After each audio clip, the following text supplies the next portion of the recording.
masyarakat udah siap-siap demo kalau Ahok jadi pejabat Pertamina, ya saudara Ahok, dan mungkin akan ada demonstrasi besar-besaran. Saya khawatir di seluruh Indonesia. Ahok kan masih punya banyak masalah hukum. Udahlah, kalau utang budi kasih duta besar atau angkat jadi preskomnya Podomoro lah, lobbyin pasti bisa itu. Kelasnya kelas glodok. Ini mudah-mudahan belum dipecat aja gitu. Karena mereka udah anggap saya ini membuat kegaduhan gitu. Di sini sudah pecat direktur utama, direktur SDM ngeyel, nggak mau pecat langsung. Alasan belum ketemu bukti. Ada yang ngatain saya tai, disebarin di WAG semua. Ngatain saya macam-macam. Ini pegawai nih. Saya bilang itu ada sanksinya, ada pasalnya. Dia balas saya, betul nggak? Bapak tuntut dulu di polisi. Udah dapat tuntut, baru boleh pecat. Ikut main. Ada dapat komisi, dapat fee. Tadi mereka udah bangun satu budaya yang datang ribut ini dianggap pengacau. Kan kita kan harmoni nih. Tiba-tiba kamu datang dibikin saya ribut gitu kan. Ya sama kayak pilkada lah. Nggak ada Ahok kan nggak ada yang ribut kok jadi gubernur gitu. Kenapa ada lu kita jadi masalah gitu. Alasannya ngomong kasar, ngomong apa, bukan. Asal transparansi saja kamu nggak suka. Ngomong apa adanya kamu nggak suka. Jadi kalau jadi direksi Pertamina lu bodoh aja bisa ngomong tau. Jadi good corporate governance itu bukan cuma ngomong meneriakkan akhlak gitu loh. Ini kita mau lakukan akhlak, kenyataannya kan nggak benar gitu. Kayak China kita mau maju, wah itu kan market cap yang 100 miliar dolar juga punya dia gitu banyak. Kalau kita kan nggak punya gitu, bisa kayak gitu ya. Persoalannya kalau saya jadi dirut, ribut, kadrun mau demo, mau bikin gaduh lagi republik ini gitu loh. Tentu kita lagi ubah juga, sekarang kita kerjakan tentu transparansi. Hampir semua berita lelang ada di website. Soal mereka mainkan di dalam masih terjadi. Harusnya Kementerian BUMN itu dibubarkan sebetulnya. Pak dibayar oleh negara sebagai komisaris utama Pertamina bekerja, bukan ngebacot di luar. Dari awal banyak sekali pernyataan Pak Ahok itu yang memberikan citra negatif sebenarnya kepada Pertamina. Masalah karena mulut Pak Ahok yang menjadi viral. Komutnya kebanyakan bacot, kebanyakan ngomong, bukan kebanyakan kerja gitu loh. Pak Ahok tuh bisa ngancam-ngancam direktur SDM. Saya bisa copot Bapak sebagai direktur SDM. Bahwa pernyataan Pak Ahok ingin membubarkan Pertamina itu adalah pernyataan maladministrasi. Presiden udah teriak-teriak bangun kilang, perbaharui kilang. Presiden bilang 5 tahun lewat gitu aja tuh, nggak ada yang dibangun. Saya minta kilang ini segera dibangun. Tapi sampai detik ini dari 5 yang ingin kita kerjakan, 1 pun nggak ada yang berjalan. Pejabat kita kan dari Pertamina, di Migas kan nggak bodoh semua, dokter, profesor semua. Tapi kita nggak ngerti, yang jelas barangnya nggak jadi kan. Sudah 34 tahun kita nggak bisa membangun kilang minyak, kebangetan. 5 tahun Pak Jokowi kan nggak ada yang jadi. Untung Presiden kepilih kedua kalinya, bisa ngegas lagi. Saya suruh kawal betul, akan saya ikuti terus juga progresnya, persentasenya sampai sejauh mana. Iya dong, kalau mau lawan orang-orang brengsek ya masih jadi penguasa lah. Takut. Nanti demo lagi nih, kalau Ahok mulai berkiprah. Kalau kalian benar, yang rasis-rasis kalau benar, saya berhenti berpolitik kok. Tapi kalau lu munafik, gue hajar, gue lawan, gue bilang. Supaya kamu mempunyai pengertian yang benar. Sama seperti saya mempunyai pengertian benar tentang Allah. Sebenarnya menista agama lagi. Kan Arab kan dianggap khusus. Jadi orang bilang, Cina kafir. Kafir lo, Cina lo, pulang ke Tiongkok. Kalau dari keyakinan kan Arab paling khusus. Artinya orang lebih pilih keturunan Arab daripada Cina. Cina lebih bawah kok pangkatnya. Kecuali Arabnya Kristen, itu repot deh. Padahal dia minoritas. Dia mulai tahu pertama kafir, kedua goblok. Kitab Bible Kristen itu bohong. Saya bukan mengatakan Bible Kristen fiksi. Bible Kristen itu palsu. Karena di salib itu ada jin kafir. Karena di salib itu ada jin kafir. Karena di salib itu ada jin kafir. Haleluya. Nah, harapan kita Pak Ahok bisa membawa kebaikan, bukan bikin kisruh memimpin BUMN. Harapan kita jadi jangan diulangi lagi karakter yang kurang baik ya waktu memimpin DKI dengan petantang petenteng, memaki kiri kanan itu loh. Perubahan, transparansi, dan profesionalitas dalam mengelola manajemen bisa dilakukan tanpa perlu memaki, mengeluarkan kata-kata kasar kepada orang yang dipimpin.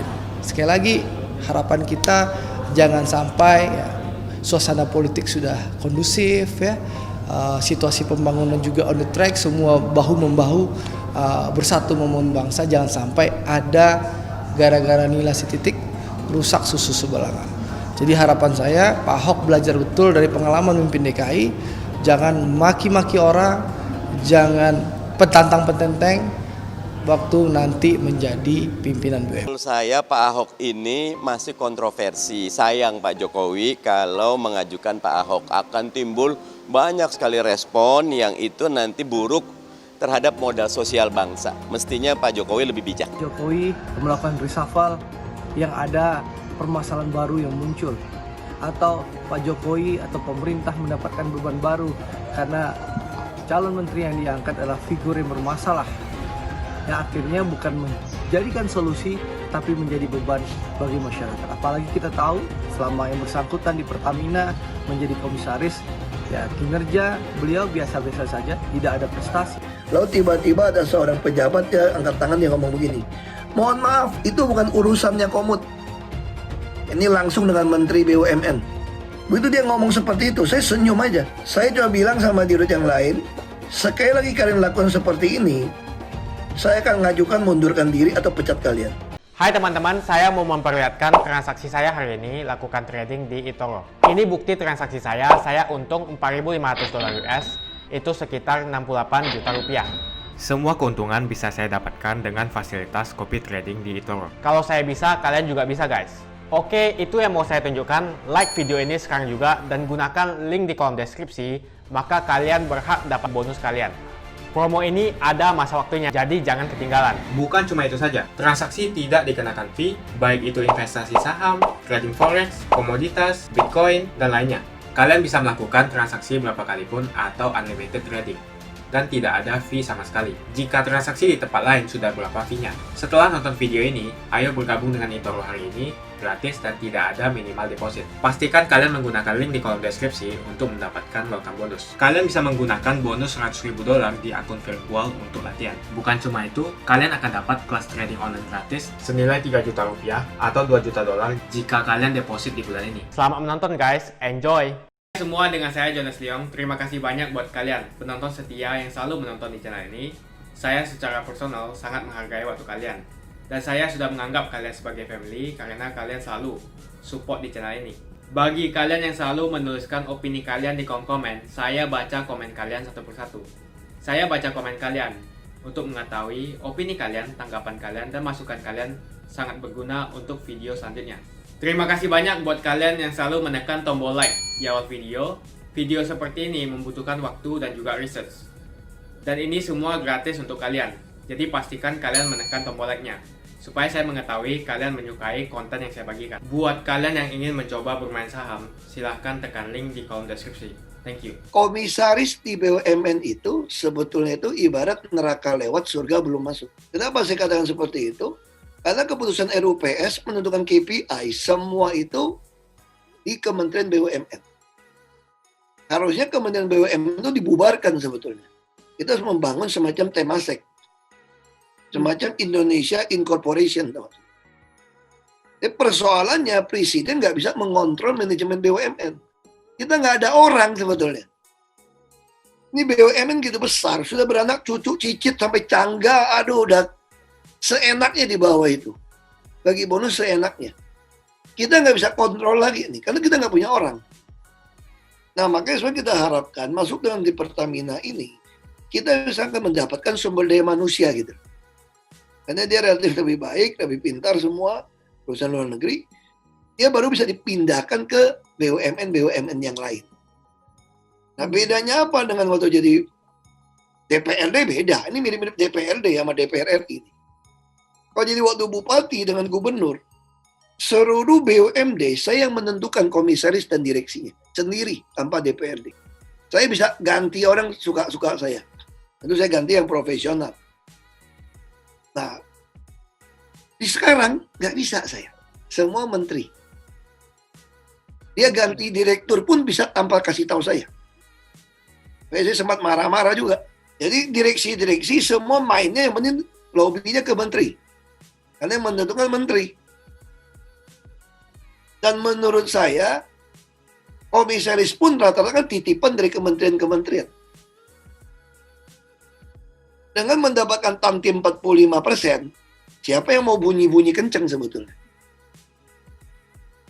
Itu kayak direktur utama Pertamina dulu, kalau lagi untung gede itu bisa dapat 25 miliar rupiah tantiemnya. PRN lebih gede lagi, bank lebih gede lagi. Kalau kita bandingkan dengan perusahaan sejenis, ini underdog gitu loh. Tapi yang menentukan Kementerian BUMN. Nah ini jadi buat saya, ini susah sekali di posisi seperti ini. Kenapa? Kita kencengin, mereka tuh ngeyel, ngeles. Dia kasih kita secuil, data secuil. Saya udah sempat marah kemarin. Lalu apa yang berjaya sekarang? Saya potong jalur birokrasi mereka. Pertamina itu dulu naik pangkat tuh mesti pakai kayak pangkat. PLR itu Pertamina Reference Level gitu.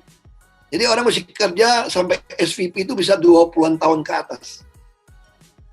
Saya potong sekarang. Semua mesti lelang terbuka. Itu pun baru 9 bulan di dalam baru mulai jalan. Itu pun belum ikhlas dijalankan. Orang yang dicopot misalnya dari jabatan direktur utama anak perusahaan, misalnya gaji 100 juta lebih, masa dicopot gaji masih sama? Alasannya dia sudah orang lama. Ya harusnya kan gaji mengikuti jabatan Anda kan. Ya. Tapi mereka bikin gaji pokoknya gede-gede semua. Jadi bayangin orang kerja sekian tahun bisa gaji pokok 75 juta, dicopot nggak ada kerjaan pun dibayar segitu. Dikasih jabatan, gila aja nih. Terus saya rasa bisa dituntut. Nah itu yang kita lagi ubah sistem itu. Tentu kita lagi ubah juga, sekarang kita kerjakan tentu transparansi. Hampir semua berita lelang ada di website. Soal mereka mainkan di dalam masih terjadi. Makanya kita masih ngancam pecat mereka. Dulu kalau jadi bupati, gubernur, saya pecat langsung. Mau dari lurah sampai atas, kalau kamu nggak benar saya pecat. Di sini suruh pecat direktur utama, direktur STM ngeyel, nggak mau pecat langsung. Alasan belum ketemu bukti. Ada yang ngatain saya tai, disebarin di WAG semua. Ngatain saya macam-macam. Ini pegawai nih. Saya bilang itu ada sanksinya, ada pasalnya. Dia balas saya, betul nggak? Bapak tuntut dulu di polisi. Udah dapat tuntut, baru boleh pecat. Dari mana main kayak begitu? Nah ini membedakan di situ. Lalu sekarang saya lagi paksakan tanda tangan digital. Tapi Peruri gendeng juga. Masa minta 500 miliar untuk proses paperless di kantor Pertamina. Itu BUMN juga. Itu sama aja udah dapat Pertamina, nggak mau kerja lagi, tidur 10 tahun. Jadi ular sanca, ular piton saya bilang. Ini lagi mau nawar lagi. Itu kan saya pikir nggak masuk akal kalau gitu kelola seperti ini. Anda Peruri dapat 10 miliar, 20 miliar sudah bagus. Kalau seluruh BUMN gunakan paperless, tanda tangan digital, disposisi digital, semua nggak bisa main. Saya bisa tracking. Saya bisa investigasi, audit untuk semua surat menyurat. Ini investor kirim surat, didiemin berbulan-bulan, bertahun-tahun nggak dijawab. Tapi nanti saya mau rapat penting soal kilang. Harus jawab saya, berapa investor yang udah nawarin mau kerjasama, kalian diemin. Terus yang udah ditawarin, kenapa tolak? Terus kenapa kerja seperti ini? Saya lagi mau audit ini. Wah, tetap perlawanan. Tempat saya emosi juga kemarin. Nah, mereka mau mancing saya emosi. Kalau saya emosi, laporan ke presiden apa? Ahok mengganggu keharmonisan. Ahok itu sama saja membuat kekacauan, kekisruan. Kalau nggak ada Ahok kan nggak ada yang ribut. Di Indonesia juga nggak ada yang ribut kok kalau nggak ada namanya Ahok kok. Kalau Ahok nggak ikut kampanye, nggak mau jadi gubernur DKI juga nggak ada yang ribut. Pertamina udah aman-aman, nyaman-nyaman kok. Masuk komun nih brengsek satu nih kira-kira. Dekom tuh cuma wajib rapat setahun 4 kali kok.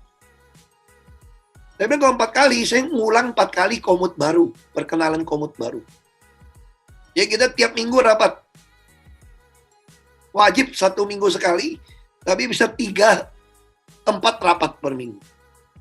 Karena Pertamina begitu besar. Itu yang betul. Jadi sebenarnya yang saya lakukan itu adalah mengubah corporate culture yang salah.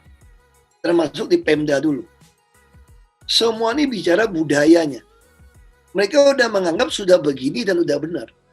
Dan saya tidak mengatakan mereka bodoh ya. Jadi kalau kita tanya, menilai mereka itu 3 kemungkinan. Ikut main. Ada dapat komisi, dapat fee. Yang kedua, dia tidak ikut main, tapi dia juga takut mengganggu bawahnya, takut dia terjungkal dari posisi. Ini kan posisi nyaman.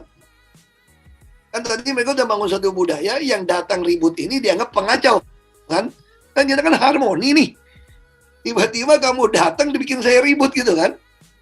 Ya sama kayak pilkada lah. Nggak ada Ahok kan nggak ada yang ribut kok jadi gubernur gitu.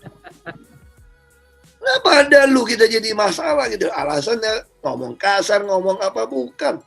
Masalah transparansi saja kamu nggak suka. Ngomong apa adanya kamu nggak suka. Itu yang kedua. Yang ketiga menurut saya, mereka tidak mampu. Tidak mampu itu dalam arti kata gini. Kalau pendidikan banyak orang pintar. Tapi Anda yang pintar kuliah, mau dapat PhD, mau dapat nilai hebat pun, belum tentu Anda mampu memanage sebuah, karena kan ini kan daily basis. Persoalan begitu banyak. Ini persoalan adalah berapa cepat quick you make a decision. Karena semua problem itu you mesti make decision.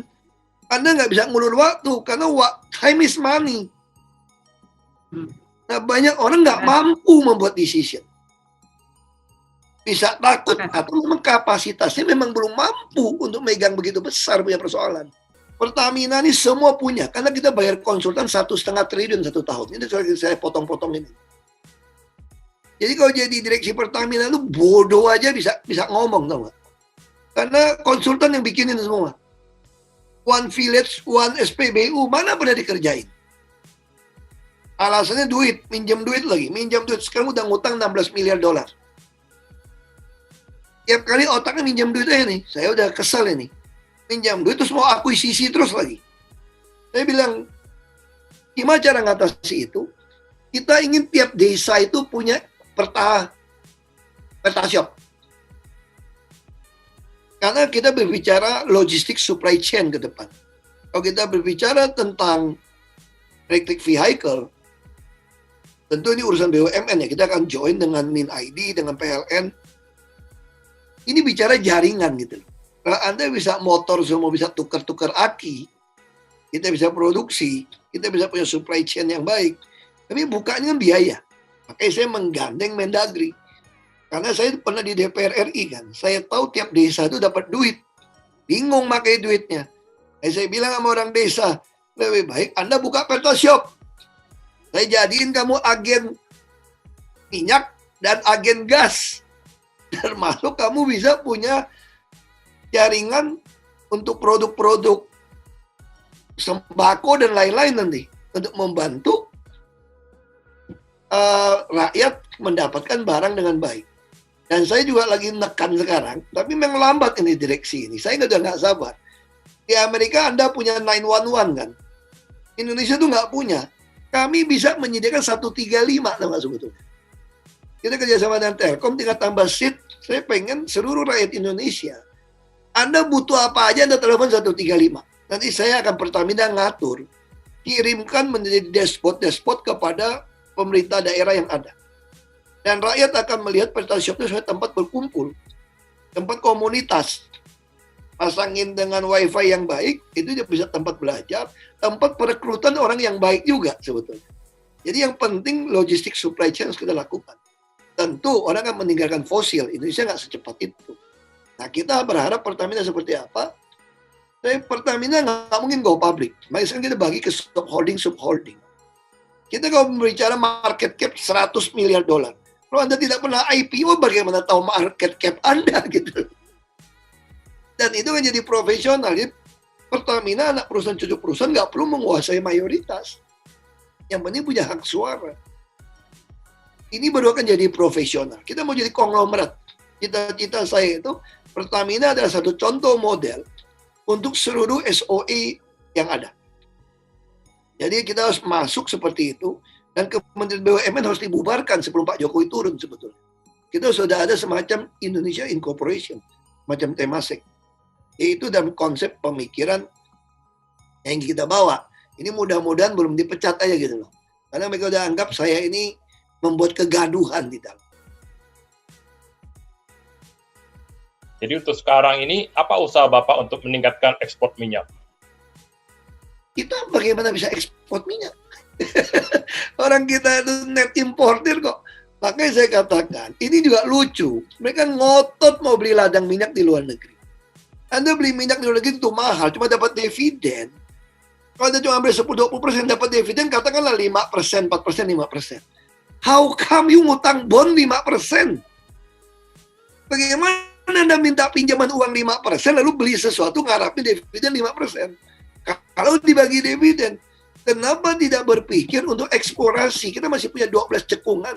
Kelasnya kelas Glodok. Di Glodok itu banyak pengusaha bagus-bagus, hebat-hebat, ulet. Tapi dalam transaksi bisnisnya biasanya saling percaya, cukup tanda tangan sedikit aja udah oke semua. Di perusahaan skala besar, BUMN dan internasional nggak bisa transaksi atau deal itu hanya dengan secari kertas dan tanda tangan. Harus ikutin prosedur, ikutin good governance, ya, karena kalau enggak itu ada masalah. Ahok kan masih punya banyak masalah hukum, ya, kasus rumah sakit Sumber Waras, beli bus rongsokan. Yang lain adalah pernah jadi gubernur di DKI.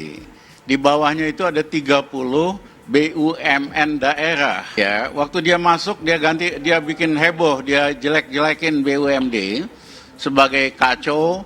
Manajemennya nggak bagus, dia ganti dengan 30 orang, anak-anak muda, konco-konconya Ahok, tapi ternyata juga tidak ada hasilnya. Setelah berapa tahun, tidak ada perbaikan kinerja yang bagus. Kalau Ahok punya pengalaman eksekutif, pasti dari pergantian perubahan yang dilakukan terjadi perbaikan. Contoh lain, saya ikut di sidang kabinet. Ahok ngotot supaya LRT itu pakai rel yang lebar, ya. Padahal ini LRT hanya di dalam kota, cukup rel yang sempit, tidak perlu lebar, karena lebar itu kalau bebannya tinggi atau jarak jauh. Nah ternyata sekarang apa terjadi?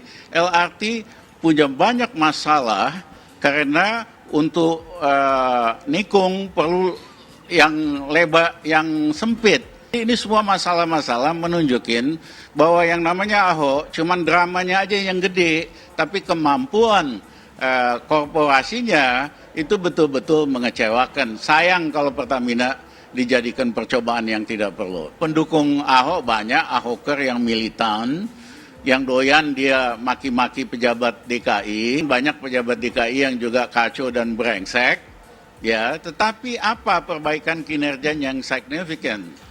Kan nggak ada, ya. Nothing personal. Yang menurut saya BUMN seperti Pertamina itu menyangkut kehidupan rakyat banyak. Perlu pimpinan yang memang solid, yang punya track record yang bagus dan tidak menimbulkan kericuhan. Masyarakat udah siap-siap demo kalau Ahok jadi pejabat Pertamina, bikin ribut begini, bikin masalah, udah tenang, malah pilih orang yang tidak kredibel. Masih banyak kasus hukum seperti Ahok, tidak mempunyai pengalaman corporate, dan yang ketiga, hanya menimbulkan pembelahan lagi dari masyarakat kita. Saya setuju di dalam BUMN yang nggak bagus perlu ada pendobrak, tapi pendobrak yang terukur. Kami berikan contoh, kami ditunjuk kepala Bulog oleh Gus Dur, itu adalah lembaga nomor 2 paling korup setelah Pertamina.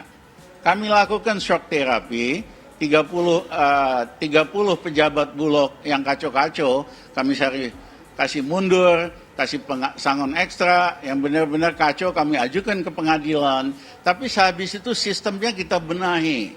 Ya, accountingnya kita benahi, sistem funding dari yang online kita betulkan, sehingga tahun itu Bulog untung 5 triliun yang dipakai oleh Ibu Rini untuk membeli pesawat Sukhoi yang pertama. Saya setuju shock terapi diperlukan, tapi habis itu sistem yang dibenahi. Kalau hanya shock terapi, yang ada cuma drama doang, seperti yang dilakukan Ahok, perubahan yang signifikan tidak tampak di dalam sistem. Dan mampu melakukan perubahan tanpa melakukan goncangan luar biasa. Contohnya mantan Menteri Yonan, itu orang yang keras, ya, bisa mengubah. Ingat nggak PT Kereta Api dulu jelek sekali, servisnya kualitasnya jelek, dipimpin sama Yonan, kereta api berubah jadi sangat nyaman, terjadi perbaikan kinerja keuangan, dia potong inefisiensi dan segala macam. Ini contoh eksekutif yang mengerti korporasi, ya, atau tokoh-tokoh lain. Nah, Ahok tidak punya track record di dalam korporasi. Benahin BUMD aja kagak bisa kok, ya kan? Nah, selain Yonan tentu ada yang lain-lain yang bagus-bagus dan menurut saya pilihannya cukup banyak. Saya hanya aneh, ada apa Pak Jokowi kok ngotot banget loh supaya Ahok. Kalau utang budi kasihlah dubes atau apa gitu. Jangan bikin kacau badan pemerintah yang memang udah bagus dan perlu diperbaiki, tapi tidak cara dengan drama-drama. Sayangnya Ahok kan pernah ditahan, pernah pidana. Belum lagi kasus-kasus yang belum diadili. Jadi ada kasus hukum. Sebetulnya kasihan lihat Menteri BUMN yang baru, Erick. Ide Ahok ini kan pasti datang dari Presiden Pak Jokowi, ya kan? Dia yang mungkin punya cita-cita ingin perbaiki BUMN, tiba-tiba juga ikut jadi sasaran tembak. Jadi defining moment dia, seolah-olah masalah yang penting di Indonesia ini di BUMN hanya masalah Ahok. Padahal kerugian, misalnya kerugian dari PTP itu hampir 40 triliun lebih. Krakatau Steel kerugian 38 triliun. Ada bank yang bermasalah. Belum lagi BUMN infrastructure yang untungnya kecil, utangnya besar sekali. Jadi banyak masalah-masalah besar yang saya yakin Menteri Erick bisa selesaikan. Tapi dia ketanggor sama isu masalah yang nggak penting ini, ya, Saudara Ahok, dan mungkin akan ada demonstrasi besar-besaran. Saya khawatir di seluruh Indonesia. Akhirnya terganggu hanya satu masalah ini. Saya aja himbau Pak Jokowi sing eling lah. Ahok tuh udah cukup membebani Bapak. Udahlah kalau utang budi kasih duta besar. Atau angkat jadi preskomnya Podomoro lah. Lobbyin, pasti bisa itu. Terima kasih banyak buat kalian yang nggak skip dan nonton video ini sampai habis. Saya secara personal sangat menghargai waktu kalian. Makasih banyak buat kalian yang sudah tekan tombol subscribe. Dan makasih banyak buat kalian yang sudah tekan tombol loncengnya. Jangan lupa bagikan informasi ini ke teman atau family Anda. Mungkin teman atau family Anda membutuhkan investasi ini. Oke guys, sekian dulu dari saya. Jangan lupa follow Instagram saya di @johannesleongofficial untuk kata-kata motivasi setiap harinya. Bagi kalian yang termotivasi nonton video ini, ayo like video ini dan subscribe di channel ini. Dan buat kalian yang sudah subscribe di channel ini, jangan lupa tekan tombol loncengnya supaya kalian mendapatkan notifikasi setiap kali saya upload video. Saya menggunakan eToro untuk melakukan investasi. eToro merupakan broker multi aset di mana Anda dapat berinvestasi pada pasar keuangan global, seperti di saham, komoditas, forex, cryptocurrency, atau di ETF. eToro juga dikenal dengan social trading platform, di mana Anda bisa mengcopy transaksi dari trader profesional, sehingga cocok sekali bagi Anda yang sibuk atau tidak memiliki keahlian untuk trading atau berinvestasi sendiri. Misalnya Dave menggunakan eToro untuk menduplikasi aktivitas trading Steve. Jika Steve untung, maka Dave juga untung. Mau untung seperti Steve? Gunakan copy trade hanya di eToro. Pastikan gunakan link di kolom deskripsi untuk mendapatkan bonus. eToro adalah broker aman dan terregulasi di dunia. Kalian bisa trading saham, forex, cryptocurrency, komoditas, dan lainnya. eToro adalah one-stop shopping, tidak seperti broker lainnya. Dengan eToro hanya modal $200 atau 3 juta rupiah saja, kalian sudah bisa trading secara internasional. eToro adalah broker pertama di Asia yang memfasilitasi trading saham di Amerika 100% tanpa komisi atau manajemen fee, dan juga kalian bisa melakukan unlimited trading. eToro juga memfasilitasi pembelian fractional share dan juga tidak ada subscription bulanan yang ada di broker lain. eToro juga mempunyai flexible leverage atau kalian bisa mengatur leverage untuk trading dari 1 kali sampai dengan 400 kali. Untuk penggunaan aplikasi di handphone disupport oleh semua internet provider. Pastikan kalian registrasi menggunakan link di kolom deskripsi untuk mendapatkan bonus saat registrasi. Setelah registrasi, download apps eToro menggunakan Google Play atau App Store di handphone kalian. Untuk mengakses website eToro tanpa VPN, silakan tekan link di kolom deskripsi. Dengan fasilitas fractional share, kalian bisa membeli saham Google, Facebook, Amazon hanya dengan $50 saja atau 700.000. Jadi siapa bilang beli saham internasional membutuhkan modal fantastis? Coba juga fasilitas copy trading, sangat cocok untuk pemula. Dengan copy trading ketika trader profesional untung, maka kalian otomatis akan mendapatkan keuntungan juga. Dan di eToro menggunakan fasilitas copy trading tidak ada manajemen fee sama sekali. Untuk tutorial dan fasilitas eToro bisa langsung cek di kolom deskripsi. Untuk menanyakan tentang registrasi di platform eToro, kalian juga bisa menghubungi customer support eToro berbahasa Indonesia di kolom deskripsi. Pastikan kalian registrasi menggunakan link di kolom deskripsi untuk mendapatkan bonus.